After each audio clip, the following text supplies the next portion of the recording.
Conectados, familia. Muchas gracias por estar aquí con nosotros en este Facebook Live, donde esta mañana conoceremos qué hay detrás de la mente de un asesino serial. Y para eso tenemos dos invitados de lujo, Peggy Ostrowski, neuropsicóloga, y Rafa López, psiquiatra. Bienvenidos. Muchas gracias. Gracias por estar con nosotros, que hoy estamos viendo, sobre todo por una serie en especial que es la de Dahmer, este hombre que asesinaba a sus parejas, en algún momento se las comía, y que tiene a todos enloquecidos.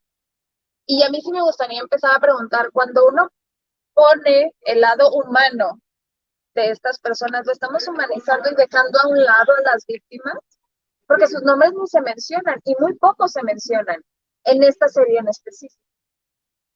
Bienvenido. Yo creo que esta serie, a mí personalmente, no me parece se me hace una serie que explota el morbo del espectador. Tiene muy poca información sólida acerca de la historia de Jeffrey Dahmer, de qué trastorno sufrió. O sea, yo llevo trabajando más de 40, desde 1994 trabajo con criminales muy violentos. Tengo clientela, como digo, muy fina, como Juana Barraza Santerio, La matadora. el Caníbal de Atizapán. Está recientemente. Exacto, y sí sacamos una serie. Sí, la vimos. Bueno, el objetivo, creo que lo que es interesante es qué lleva al cerebro humano y qué eventos pudieron provocar que se desarrolle este tipo de personalidad. Entonces, especialmente esa serie, creo, la de Jeffrey Dahmer, no trae nada más que explotación de morbo. Perdón, que ahorita vamos. Porque adelante. Sí hay algo que efectivamente es mucho morbo. Yo veo el primer capítulo y digo, ¿qué es esto? Pero la sigues viendo y uno sigue viendo hasta el final. La sigues viendo porque piensas que va a venir algo. Yo dije, pero a ver, ¿qué estoy viendo? Va a venir algo y nunca viene nada, más que pues las terribles historias muy gráficas, como cocina, pero eso no es el objetivo, creo, ¿no? Yo creo que la gente, por lo menos a mí me pregunta, ¿qué pasa? Exacto, es que lo que queremos saber, ¿qué hay detrás de la mente de una persona? Entonces, por eso cuando me invitaron dije, no voy a ir a hablar nada más de esa. No, ese era el pretexto, digamos, ¿no? Entonces sí podemos hablar de qué pasa. ¿Lo hace uno o se hace asesino? Bueno, a ver, hay muchas teorías y evidentemente la ciencia va haciendo una evolución constantemente. Por supuesto que se han identificado factores en ambas partes y como casi en todo, normalmente la respuesta correcta está un poco a la mitad. ¿Hay algún factor que sucede en la vida de estas personas que desencadena? Casi siempre encuentras algún gatillo desencadenante, pero también hay muchos estudios que nos van marcando, decir, bueno, estas personas ya nacieron con una predisposición a esto.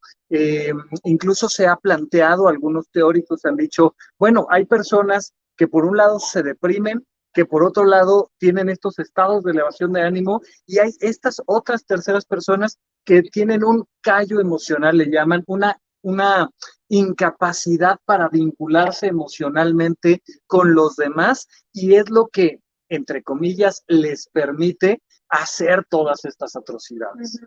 ¿Ha estudiado el cerebro de algún asesino serial y que encuentren algo diferente? A ver, yo creo que lo importante primero es definir qué es un asesino. El asesino serial, de acuerdo a la psicología, es aquel que mata por lo menos 3 veces. Hay veces, espérame, es 3 veces por un intervalo de tiempo entre un asesinato y otro. Los asesinos seriales en general escogen, matan algo de ellos mismos, las víctimas que están escogiendo. O sea, lo que no les gusta de ellos. Pues tiene que ver con todo un trastorno de personalidad. No es así que se paren un día en la mañana y qué voy a hacer. Si no es. Entonces hay toda una historia atrás de los asesinos, que es diferente el perfil de un asesino en masa de un asesino serial. El en masa es lo que pasa mucho en Estados Unidos y en Europa, donde agarran un arma y ¡pum! Las matanzas en las escuelas. Claro. o los multihomicidas en México, etcétera. Nosotros, yo dirijo un laboratorio de investigación en la UNAM y sí hemos investigado el cerebro, pero no el cerebro y la neuropsicología y la personalidad. Y lo que es importante es que no, si tú ves el cerebro, no ves algo así estructuralmente, ¿no? Pero si tú exploras con técnicas, no sé si han visto lo que es resonancia magnética funcional, que te metemos en una máquina y vemos cómo procesas emociones, si hay diferencias y hay una diferencia de cómo está las conexiones y las redes del cerebro son diferentes. Y eso no quiere decir que yo puedo hacerte una resonancia, que deberíamos podérsela hacer a los candidatos a ser presidente. Parte del currículum, ¿no? Nos ayudaría bastante a decir, oye, pásele por acá, por favor. Sí, has buscado, ¿no? Nos quedamos sin presidentes. No, exacto. En otro sexenio, Ajá. cuando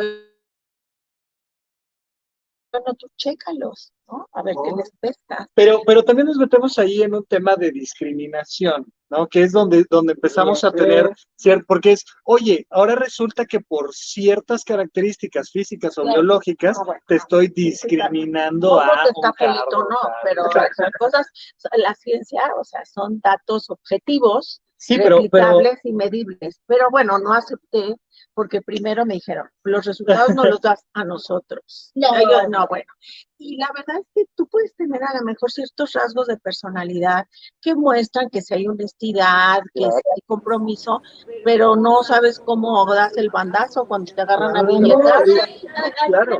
Que me gustaría entrar, tal vez tú me puedes responder. Ajá.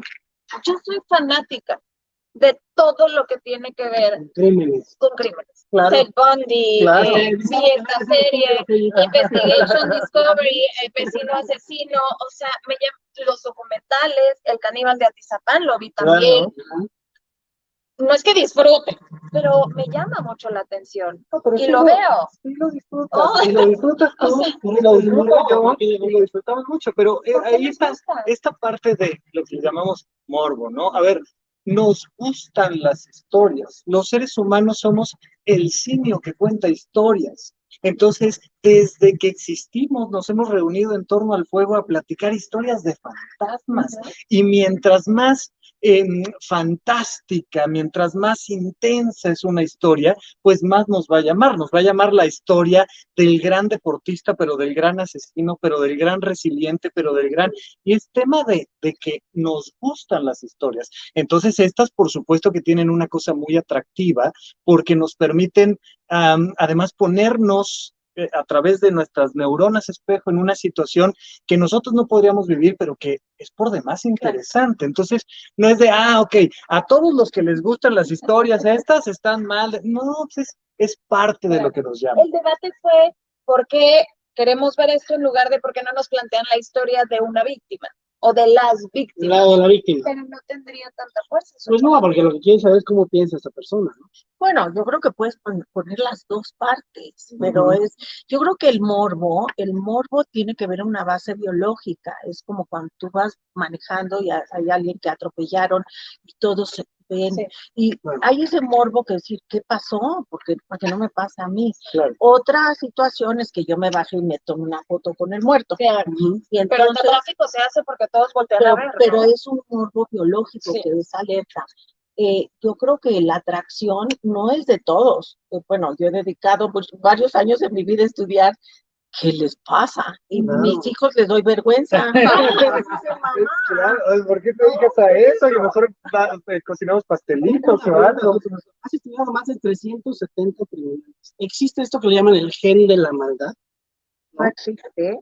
Los genes, no hay gen del bien y del mal, que me encanta tu pregunta, sino lo que pasa es que los genes lo que producen son enzimas que regulan cuánto neurotransmisor hay en el espacio sináptico. Suena muy técnico, pero el cerebro se comunica con neurotransmisores.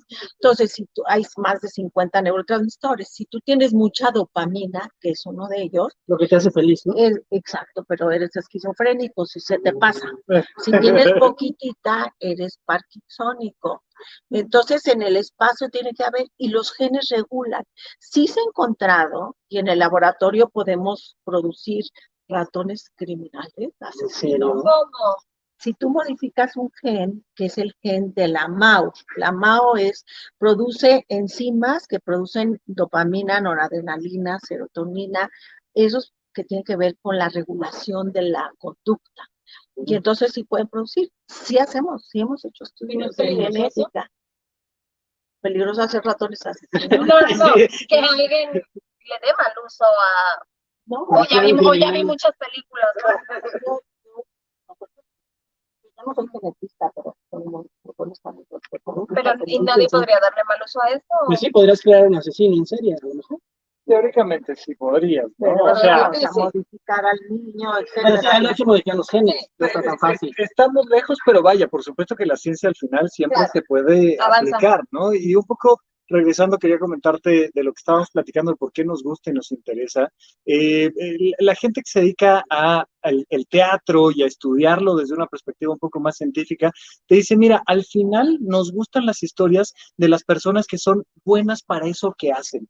Ya sea, ¿no? Así como Doctor House, aunque sea un médico terrible, poco empático, no sé qué, pero sí es bueno lo que hace, ¿no? Entonces, lo mismo pasa con el tema de los asesinos, que es, oye, esta persona es muy buena en lo que hace, o sea, vamos adentrándonos en esto. Y bueno, nos lleva toda esta visión a la ciencia ficción y a decir, oye, pues podría pasar esto, podría pasar lo otro, podríamos modificarnos genéticamente. Ahí está la película de Gattaca, que me encanta, que nos habla de cómo podemos trabajar y discriminar a través de la genética y tal, pero al final lo importante es que este tipo de trabajos que se hacen en la UNAM, en el Instituto Nacional de Psiquiatría y en muchas otras instituciones, pues al final siempre tienen un enfoque específico que es ayudarnos a convertirnos en mejores personas, a ser parte de la sociedad, porque al final también si encontramos factores que nos permitan atender, podemos decir, oye, vamos a disminuir la criminalidad con esto, este es el tratamiento, esta es la prevención, esto es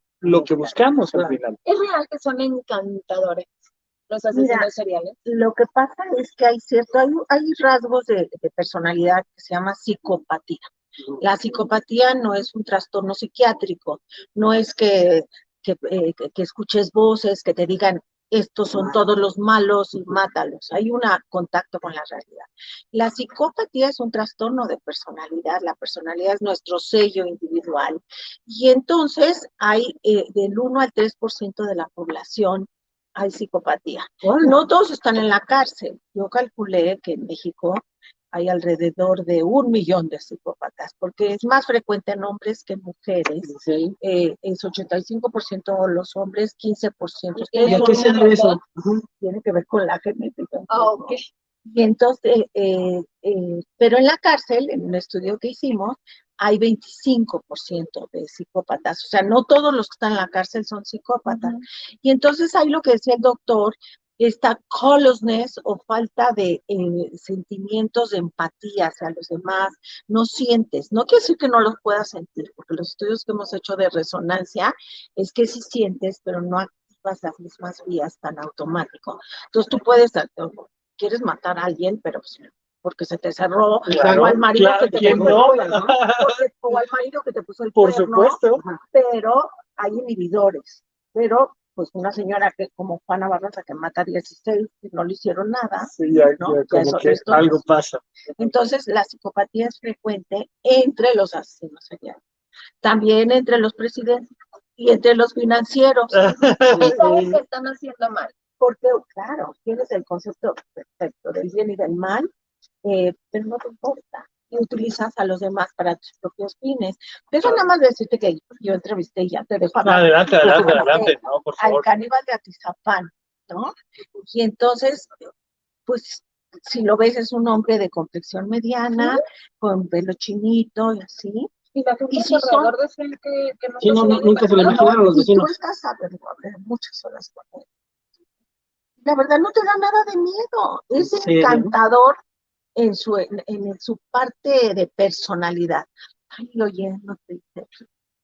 Y eso es lo que hace que las víctimas confíen. Claro. Entonces es un rasgo de ¿Y en la qué momento psicopatía. cambia? ¿En qué momento se le activa así decir, no, sí voy a matar, sí voy a hacer daño? Hay factores que lo frustran y en muchos de ellos hay una capacidad de planear, organizar. O sea, él no decía, esta me la ceno en la noche, planeaba quién se iba a cenar. O sea, no era de invita, porque una de las víctimas es una persona que la invita a su casa, ya estaba planeado. No, o sea, él, tampoco a todas, ¿no? Se mató a más de 30 Sí. y se comió a muchas, ¿no? Sí. Entonces, él sí planeaba a quién esa noche o ese día se iba. Wow. Sí, y ahorita que estamos platicando como de esta parte, ahora que afortunadamente somos tan sensibles al tema de la violencia hacia la mujer, los feminicidios, es muy importante distinguir que no es lo mismo un feminicidio donde hay factores de género que llevan normalmente a un hombre a terminar con la vida de una mujer, a los asesinos seriales donde hay factores distintos. No es por el género per se, sino hay una construcción diferente dentro de ellos y una planeación distinta que no es por la diferencia social de es que yo quiero tener control sobre ti, abusar o que hagas lo que yo quiero, tal, sino que hay una estructura distinta. Y lo comento porque en algún momento me dijeron, es que eso es feminicidio. Yo, ok, en el sentido de que, claro, sí lo pensé, porque claro, sus víctimas eran ¿no? mujeres. Bueno, pero Juana también mataba a puras mujeres, Exacto. entonces también eso es femicida. Claro. Sí, porque lo que pasa es que no es la mujer per se, es te digo, tú matas algo de Una ti parte mismo. Sí, puede ser alguien de pelo rojo. O por una ejemplo, persona sí, gordita o o algo, que se pero dedica a cierta cosa, ¿no? pero o el matagay, que lo agarraron al mismo tiempo que a Juana, ¿no? ¿Cómo se conociera a Juana Barraza, la mataviejitas? Pues fue muy interesante. Claro. ¿Cómo era su personalidad? ¿Cómo es? Su personalidad es Una una mujer, ¿no? O sea, Era bueno, luchadora, ¿no? sí, Era o sea, luchadora, es una físicamente, mujer muy pero joven. cuando uno le escuchaba hablar, tampoco se imaginaba sí, así. tiene una mirada que te bueno, la traspasaba. Si ves Sí, la ¿no? mirada, una mirada calculadora, como que te mandaba mensajes, ¿no? Vale. Tuvo una historia terrible, tampoco es que así La se vendieron, nació. ¿no? Desde que nació. No.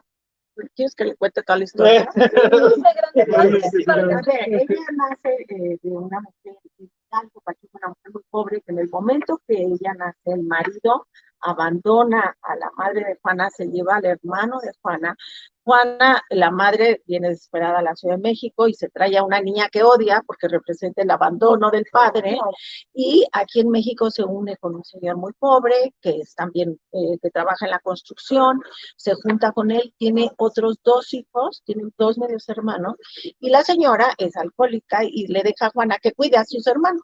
A los 12 años se la lleva Juana a beber con unos señores y le dice, pues te la cambio por 3 cervezas. Y entonces anoche, pues ella dice, que se quede, y la amarra con cuerdas, la violan y producto de eso tuvo un hijo a los 13 años.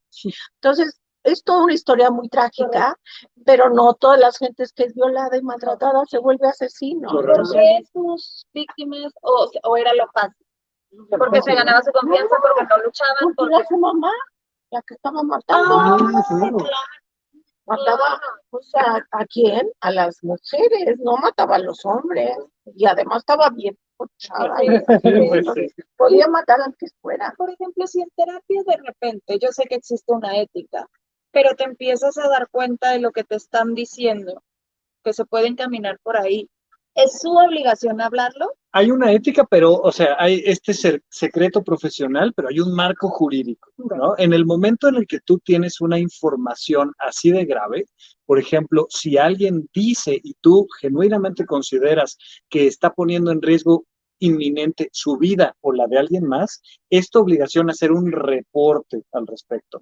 Entonces, lugares, por ejemplo, como el Hospital Fray Bernardino Álvarez, tienen ahí mismo una representación del Ministerio Público y entonces tú tienes que avisar, ¿no? Entonces, este secreto profesional tiene sus límites. Entonces, bueno, si te cuenta, vamos a decir, de una infidelidad, o si te cuenta de algún sueño frustrado, si te cuenta, ok, son cosas que perfectamente vas a resguardar. Si te cuento que llevo pero si te digo que traigo a alguien en la cajuela, si tú no lo reportas, te vuelves un cómplice y te metes en un conflicto jurídico. ¿Por qué los asesinos seriales, bueno, muchos cometen actos de canibalismo? Muchos, pero no todos. Y el canibalismo, hay muchos tipos de canibalismo, ¿eh? Hay canibalismo espiritual, en ¿Cómo es donde pues en ciertas comunidades tú tienes a tu ser querido y lo incineras y te lo tomas en un tecito. Entonces, Sí. que yo no podría sin problema hacerlo, porque es alguien Es que alguien tú que tú amas, quisiste, claro. que tú ¿Y tú no lo hay mataste? una resolución ahí del duelo, porque tú al final perdiste a alguien, te quitaron a alguien, y en el momento en el que tú te lo comes, lo incorporas, ahora está dentro de ti para siempre, no te lo pueden quitar. no nos van a querer mucha gente, pero bueno, pero hay el canibalismo de supervivencia, como los Claro, los muchachos sobrevivientes de de los Uruguay, Andes. de los Claro. Andes, se comieron a la mamá y a la hermana, no se comían los pulmones. Era interesante. Nada más Porque no los están, muslos, ¿no? claro, porque no están, ni sabían a quién les tocaba. Pero bueno, es una tragedia. Pero el canibalismo, Y es sobrevivir. claro, Es lo el que te lleva a canibalismo criminal sí está frecuente asociado con trastornos psicosexuales, en donde tú te relacionas con la víctima muerta, no viva, y con la necrofilia. Entonces tienes satisfacción sexual cuando está muerto y cuando te lo estás comiendo, porque hay esa parte. Entonces, en el caníbal de Atizapán sí vimos eso, ¿no? Tenemos Él también hacía con la piel cosas, Con la piel, así sí como le por quitaba. ejemplo, sí, pero no hacía como, hay muchos que hacen como lámparas, ¿no? Con la piel y esas cosas. Que yo sepa, no. No rara vez se quedan con algún trofeo, ¿no? Que puede ser un pedazo de ropa, cuerpo, etcétera, ¿no? En la serie de Dexter veíamos cómo se quedaba con una gotita de sangre. Y entonces, hay incluso hay prendas que están diseñadas para que se quede la otra persona con el moñito o con el no sé qué, tal, que pasa mucho, por ejemplo, en el tema de la ropa interior. De repente hay ciertos objetos que están ahí pensados como para tienen muchos moñitos. desprenderse, Claro. y te vas quedando ahí como con el trofeo. Son partes de los Fetichismos, rituales. ¿no? Que Sí. te hacen que evoques, pero así es la memoria. ¿Cómo es la memoria? Tú pasas por un lado y ¡zum! Como que jalas, pasas por un lado, te llevas todos los recuerdos, pasas por un lado, ay, qué rico huele, aquí es donde me di un besote, etcétera, etcétera, y ¡pum! Sale. Pero es lo mismo, y entonces lo que hacía el caníbal es que se grababa, y entonces volvía a vivir esa satisfacción sexual que no la tenía cuando estaba sin tener esas relaciones sexuales. ¿Y él mataba a mujeres por el rechazo? ¿Porque lo rechazaron? Hay toda una historia acerca de dónde viene esa patología. Entonces no surge así como en la película de Jeffrey Dahmer, que de nada, no es cierto. Hay toda una historia muy compleja dentro de cada uno. Tenemos preguntas del público. ¿Habrá personas que por ver estas series o películas se inspiren para hacerlo ellos en la realidad? Mira, a mí me lo preguntan siempre, que si hay el efecto copycat, que hay toda una película que se llama Copycat porque se inspiraban. La verdad es que no es así. Es como si tú ves un asesinato y dices, ay, yo lo voy a hacer ahorita, ¿no? Así no es como los videojuegos, que me preguntan mucho. Los videojuegos producen que te vuelvas violento. No es cierto. Los estudios muestran que si tú le das videojuegos a niños que no son hostiles ni agresivos, y a los que sí son, los niños hostiles son los que escogen los videojuegos agresivos y los otros no. Es como tú que sí escoges las de caníbales. Pero otras gente no las escoge. Entonces, ese efecto, solamente que tú tengas ya alguna tendencia, te inspiras. Como esta persona que se grabó entrando a un supermercado, que lo hizo como si fuera videojuego, pero él ya lo traía. Sí, y el tema de la presencia es muy importante, porque muchas veces creemos que es culpa del videojuego, de la película, del libro. Son los papás. Y pues, oye, pues si te vendieron por 3 cervezas, el videojuego es lo de menos. Claro. O si vio alguna película, yo le pregunté a Juana si vio alguna película que le inspiró. Una de luchas a lo mejor. El santo, ¿no? contra las momias. Es el coeficiente intelectual más alto, ¿no? Eso se dice mucho también. No, porque planean, organizan, se pensan, pero es un acto específico, pero no. Y logran burlar también a la policía. Ted Bundy en su momento lo hizo, que obviamente no hay las herramientas que tenemos ahora. ¿no? Mucho tiempo. Claro, bueno, es que si la ves por atrás. Es una mujer como de 1,90. para México el promedio es unos 70, unos 65, muy por niña. Pero yo creo que no es necesario. Y depende qué defines como inteligencia. La inteligencia, hay tantas definiciones de inteligencia como psicólogos, y creo que tiene que ver con una inteligencia. Y en ningún lado del mundo agarran a los asesinos por una labor policial.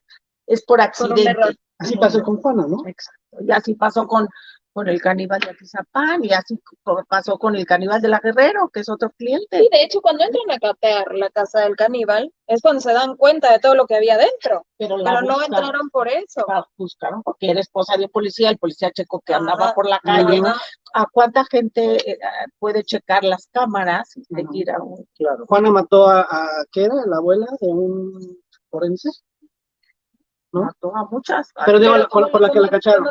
No, por su paso. Sí, porque eso, era una bibliotecaria de la UNAM, y entonces Juana era muy lista en el sentido de que ella no entraba a las casas en donde la gente tocaba el timbre, traían llavecitas, y entonces ahí iba. Entonces vio a la señora que venía del súper, y se acercó y le dijo, ¿le puedo ayudar? Y y entonces dijo, no me regale un vasito con agua, Y entonces la señora le dijo, te pago para que me limpies. Y le dicen, te doy 25 pesos. Dijo, ay, pinches gatas, y perdón, así le dijo la señora.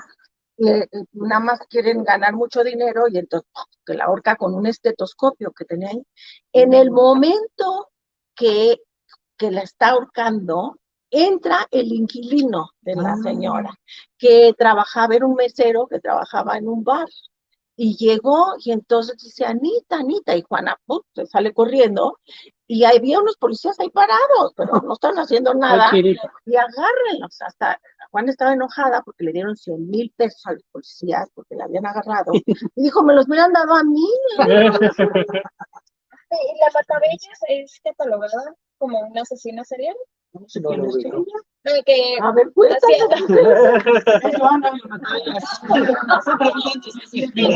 ciertos procedimientos que hacía. Claro, por procedimientos estéticos, ¿no? Y entonces, pues, todas morían, pero no sé si era porque ella quería ganar dinero nada más y meterles cualquier cosa al organismo, o porque realmente lo tenía planeado. Pero como nos había dado la definición, o sea, si hay un patrón y claro, hay tiempo entre esas ejecuciones, y son más de 3, y pues termina siendo dentro de una clasificación, ¿no? Aquí hay otra pregunta. ¿Qué situaciones pueden desencadenar al asesino serial? Lo habíamos platicado, ¿no? Sobre todo esta parte de historias de violencia. Hay un factor genético ahí de base, pero sin embargo, normalmente sí solemos identificar algún elemento en su historia, en la infancia, que tenga que ver con violencia, abandono, desprecio, la ausencia de las figuras fundamentales en su desarrollo, suele ser el elemento principal. Es cierto, eso que perdón. Yo nomás quiero decir que no, o sea, el del cerebro, la gente que ha sufrido, como dice el doctor, sí puede haber una historia de abuso sexual o de maltrato. La negligencia, al que no te dan caso, genera peores personalidades que lo demás, ¿eh? Sí. Pero bueno, dicho eso, en el cerebro se van haciendo fantasías aberrantes. No creas que en tu cerebro estás, hijo, me hicieron esto, y estás ahí dando. En el cerebro la parte sexual y la parte de la agresión están muy juntas en el sistema emocional, que es el sistema límbico. Muchas veces cuando tienes estas fantasías aberrantes de venganza, tienes orgasmos sexuales, y entonces asocias las dos, y entonces te dispara. Entonces, en la vida de todos los asesinos siempre hay un evento estresante que dispara las fantasías y decides actuarlas. Entonces, es más complejo, ¿no? Hay una parte muy interesante con lo que estás comentando, que es que pertenecemos a una sociedad muy represiva sexualmente, en muchos sentidos. Y esa represión, la falta de educación, la falta de realización, de crecimiento de nuestra propia evolución erótica, puede ser un factor, vaya, ya no solo de temas de asesinos seriales o no, sino en general para ver incremento en temas de violencia, en temas de discriminación, de muchas cosas. Es muy importante estar constantemente abonando hacia temas de educación sexual, de realización, y entonces siempre cuando entramos a esta dinámica de explicar, enseñar, compartir todo lo que tiene que ver con la sexualidad, pues una de las cosas que va incluida siempre pues es el autocuidado, el respeto a la otra persona, el generar vínculos importantes, que tiene mucho que ver con la madurez emocional. Mientras más reprimimos, si no hagas, si no piensas, si no digas, si no, entonces pues es más factible que se vayan creando estas circunstancias donde entonces dices, pues ahora lo hago de esta manera y lo tengo que realizar de alguna forma. Hay otra pregunta por ahí, a ver. ¿Una persona que maltrata animales se vuelve asesino serial? Esa era mi duda, que dicen que los niños, ¿no? Que muchos niños, que si de chiquitos maltrataban a los animales, es factible que se Hay un vuelvan. documental también, algo de los gatos, justamente. No te metas con los No te gatos. metas con los gatos. No es causa, no es efecto, es causa. Y entonces tú puedes detectar rasgos de psicopatía desde los 3 años, que son los niños en general que cuando sus amiguitos se caen, pues se ríen, si no ¿Son tienen, violentos?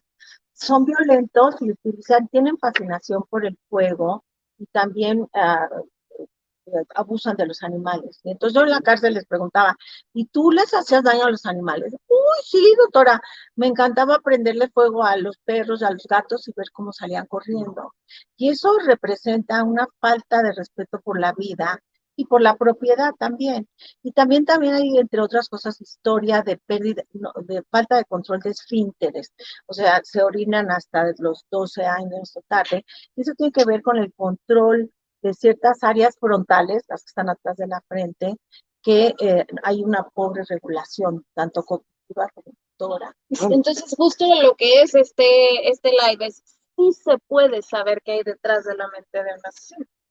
Bueno, es complicado, pero si se puede, si haces un buen estudio, Claro, ¿no? no vayas O sea, a no es nada regalarlo. más así, tienes que saber cuál es su historia de vida, qué historias hay antecedentes, o sea, cada caso que he estudiado toma 2 o 3 Y semanas, si ¿no? Es alguien así. ahorita escuchó eso, que tenga un niño y percibe estos rasgos, ¿recomendarías, por ejemplo, asistir con un Bueno, especialista? por supuesto que siempre la recomendación es asistir con un especialista, con un profesional. Vaya, para estos casos o cuadros depresivos o ansiosos o lo que me ¿Y se digan, puede ¿no? modificar? Es importante entender que hay cosas que se van a poder modificar y cosas que no se van a poder modificar y tenemos que trabajar un poco con esto.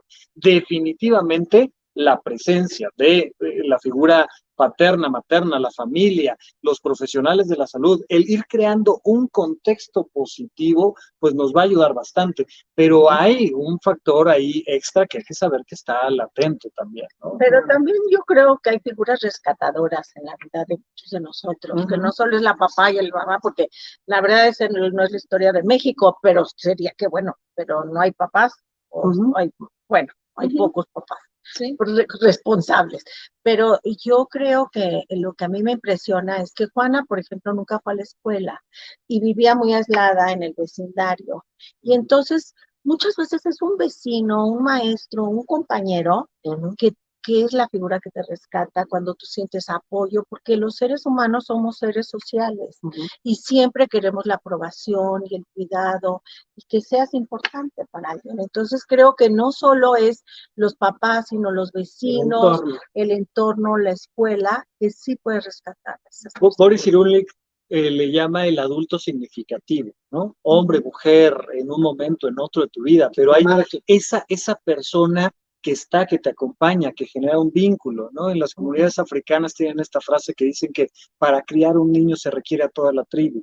Claro. Entonces, es esta presencia lo que al final, no solo en temas de asesinos seriales, sino como tejido social, nos va a ayudar. Vivimos en una sociedad que en muchos sentidos está rota. Y en la medida en la que podemos ir reconectando y haciendo estos vínculos, pues nos va a ayudar mucho a que las personas tengan un mejor desarrollo, una realización personal y vayamos elevando la calidad de vida del individuo y de la sociedad. O sea, yo nada más quiero decir que lo que pasa en México, sobre todo en la Ciudad de México, que luego vemos actos de violencia terribles, no es que sean psicópatas, es que la gente no hay esta empatía, estamos defendiéndonos, a ver cómo nos defendemos, sacamos el palo cuando alguien se te cierra, y entonces creo que estamos perdiendo el sentido, que se llama empatía, pero es la empatía, es la capacidad de vincularte con los otros. Y el tener un acto, creo que un mensaje es el que tener un acto amable con alguien, dejar pasar a alguien, que le digas buenos días, ¿cómo se siente? Cambia dramáticamente el día. O Mira, puede, Un puede. sentimiento que yo digo de muy poco, tenemos poca memoria. Después del sismo de 2017, correcto. la gente Empatía. te daba el paso, te decía buenos días, como que algo cambió que duró Ahora sí una que la semana. pandemia, que ahora por eso estamos más violentos. Creo que la pandemia nos causó, perdón, Sí, adelante, causó no, adelante. problemas en todos, estar aislado, encerrado, con un miedo a no saber qué te va a pasar, y es así, fue terrible para todos. Yo sí creo que hay trastornos de ansiedad, depresión, que la gente tiene que revivir para que podamos salir Incrementó adelante. la violencia intrafamiliar, incrementó el consumo de sustancias, o sea, y el tema con la pandemia, o sea, Divorcios. no tiene tanto que ver con algún factor en específico, sino con el cambio brusco de tu estilo de vida. Estás acostumbrado a hacer A, B, C o D, ¿no? Hay un libro muy lindo que me gusta que se llama El País de las Sombras Largas, que habla de los esquimales y cómo viven, y dice, sí, son comunidades de 4 personas, y de repente pasan mucho tiempo sin ver a nadie, son 2 y están metidos en el iglú, y pues sí, pero ya hay un proceso de adaptación. Y entonces los seres humanos tenemos esta capacidad mayor o menor de resiliencia de decir, bueno, tu vida era así, ahora tu vida es así, ¿no? De hecho, los primeros casos de suicidio que se reportan y que se estudian como con más precisión, sobre todo eran estos hombres que tenían un puesto de poder, de éxito, y que de repente los despiden de la noche a la mañana y los encierras en la casa y no sabes cómo procesar esto. Entonces, en la medida en la que tenemos más herramientas para adaptarnos al cambio, pues es menos probable que nos impacte, pero por supuesto que la pandemia pues nos impactó de manera tremenda y pues desencadenó muchas cosas. Hay dos preguntas que van un poco de la mano. La primera es, ¿tienen cura los asesinos? Y la otra es si los asesinos que entran a la cárcel siguen un tratamiento médico dentro de. ¿Hay cura? A ver, yo creo que depende qué es lo que causó ese asesinato. Hay problemas de violencia secundaria que está asociada con depresión. Cuando la gente está deprimida, está irritable y está violento. Por cada 20% de aumento de tu depresión, aumenta hasta 60% la agresión contra el cónyuge, que puede ser irritabilidad, violencia. Entonces, ese es uno. El abuso del alcohol y las drogas también causa violencia. Personalidades limítrofes, esas que aman un día y odian al día siguiente. Traumatismos craneoencefálicos, sobre todo en áreas prefrontales. Entonces, esa es violencia secundaria, y si está asociado con eso, o epilepsia del lóbulo temporal, que puede causar focos irritativos. Todo eso es tratable. Bueno, claro, entonces es secundaria porque está asociada. La violencia primaria es donde estábamos platicando. El psicópata, lo que se ha dicho es que no siente o sea, que puedes matar a alguien porque no sientes empatía. Claro. Pero los estudios que hicimos muestra que tú les muestras, la empatía solo viene cuando ves escenas de dolor, ¿no? El dolor se te prende, es realmente eso. Y entonces las gentes en la cárcel ven escenas de dolor y no se les prenden las mismas redes. Y entonces dicen, no, pues ya viste, no tiene solución, hay que se pudra en la cárcel. No, y le dices, a ver, piensa que te está pasando a ti. Y entonces sí prende áreas no tan automático ni las mismas, pero sí las puede prender. Y eso es un cambio dramático en el futuro de la rehabilitación. El problema es que las cárceles de México no hacen. Claro. O sea, no hay tratamiento en las cárceles. Vaya, es que si tenemos deficiencias para atender a la gente en los hospitales, pues por supuesto que en las cárceles tenemos más deficiencias económicas, sociales, profesionales. Vaya, nos falta mucho. Ahora, de por sí, efectivamente, pues esta violencia primaria es difícil de tratar, requiere mucho esfuerzo, mucho tiempo, muchos profesionales, no hay una solución sencilla, pero también, sí se pueden hacer. Pero también esta idea de venganza, de, como hiciste esto, entonces ahora pues te vamos a estar maltratando el resto de tu vida, pues tampoco nos ayuda a que esto disminuya y deje de pasar. Y eso pasa. Eso pasa. En Europa, en Oslo, están cerrando cárceles, y aquí cada vez abrimos más y metemos más, ¿no? Estuvo Es buenísimo. un tema de cómo nos podríamos seguir aquí 1 hora, 2 horas más. Solo son las series y los dos platicando. Muchísimas gracias por acompañarnos esta mañana. Gracias. Estuvo más que Gracias. interesante. Y gracias por conectarse aquí afuera de cuadro. Martes y jueves. Recuerden, martes y jueves se conectan y comentan, hagan sus preguntas. Y si Pone muy tienen bien. algún tema que quieran que platiquemos, también estamos al pendiente. Muchísimas Muchas gracias. gracias. Gracias.